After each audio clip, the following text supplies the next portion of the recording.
Nigeria Aid Group of Jama'atun Nasarar Islam Kaduna South Division da haɗin gwiwar AA Danja Production sun kira taron yaye ɗalibai da suka koya wa ayyukan yi su 350. Taron ya gudana ne a Zara Academic da ke sabon garin Tudun Wada a Kaduna a tarayyar Najeriya.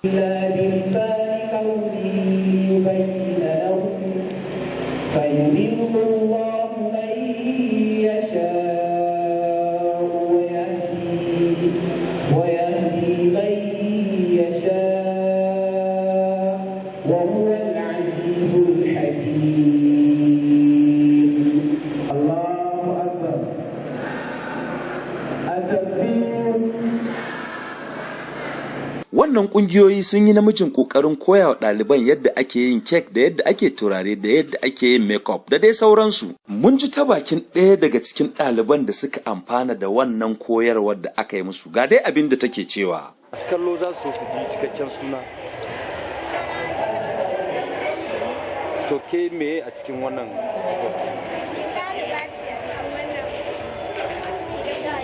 To me za ki ce ganin waɗanda suka yi yunkurin koya muku wannan sana'o'i?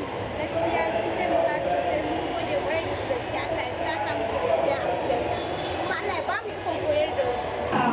Wanda suka koya mana wannan aiki da alƙairi, yadda suka mana Allah ya biya su, Allah ya saka da alƙairi. An ba da kyautukan karramawa na musamman ga waɗannan zakakuran da suka yi yunkurin koya ma waɗannan matasa sana'o'in. An kuma ba da kyautuka na musamman ganin cewa waɗanda aka koya wa sana'o'in sun kai ga gaci don zuwa su amfana da sana'o'in da aka koya musu. Wannan kit ne na makeup, duk abubuwan da muke da bukata yana cikin shi.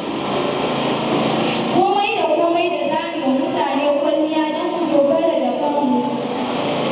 Ina so ku rike makeup a matsayin sana'a da kuma ya taimake ki da ɗan uwanki da abokan arziki gabaki. Wasu bayan Allah sun yi kiraye-kiraye da jan hankali kamar haka. Sakona daga waɗanda suka koyi wannan abu da Allah da Allah su yi amfani da damar da Allah ya ba su su ma su isar, domin wannan ya koya ma wannan ya koya ma wannan ya koya mana sai abin ya je inda ba a tunanin zai je. Mun ji ta bakin mai gayya mai aiki da 'yan tawagarsa ga dai abin da suke cewa. Sunana Musa Abdullahi Igiya ADC, ni ne sakatare da wannan kungiya ta da sana'a wanda ce da kungiyar agaji ta jama'atun nasarar Islam kuma kamfani na AA Danja Production. Ba irin wannan namijin kokari da kuka yi ga al'umma sun yi tururuwa sun zo, me za ka ce dangane da haka? Alhamdulillah, gaskiya mun ji daɗi, muna ƙara godiya da Allah subhanahu wa ta'ala da nuna mana wannan rana. Wannan abu ne dama wanda muka ɗauke shi a matsayin sadakatin jari. Tsakani da Allah duba ga yanayin yadda mutanen masu ke ciki musamman a society. Kuma ga zama da dogaro da miji ko da uba ko da yan uwa matsala ne a shi ne muka yi tunanin cewa ya kamata mu nemo mata koya musu sana'a don su je su zama masu dogaro da kansu ba mazajensu ko kuma iyayensu saboda a rage mutum na ɗawainiya.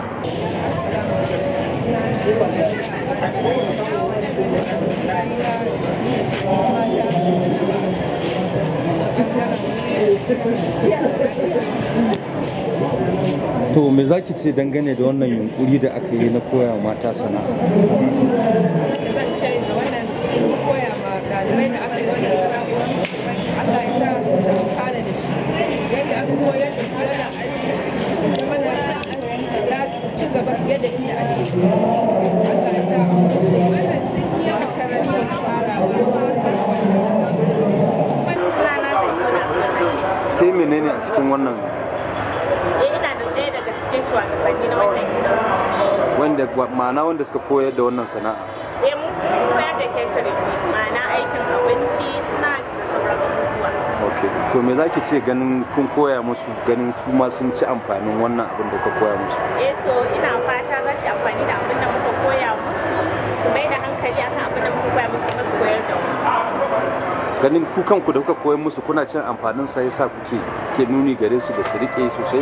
Kin ci gajiyar kamar ke da ke koyarwa, kin ci gajiyar abin sosai? Tabbas na ci gajiyar abin sosai, tun da biki yakan taso za a ɗauke ni in yi musu girki da sauran abubuwa, ko ana da celebrating na wani abu akan kira ni irin donut cake da dai sauransu a aikata. Lokaci ne da wannan nake wa kowa fatan alheri, wannan sana'a da aka koya Allah ya sa albarka a ciki. waɗanda suka koyar da wannan sana'a Allah ya musu albarka, Allah ya saka musu da alkhairi. Da wannan zan yi sallama a nan na cewa assalamu alaikum, Allah ya kai kowa gida lafiya. Suleiman M. Kira daga Kaduna garin gwamna.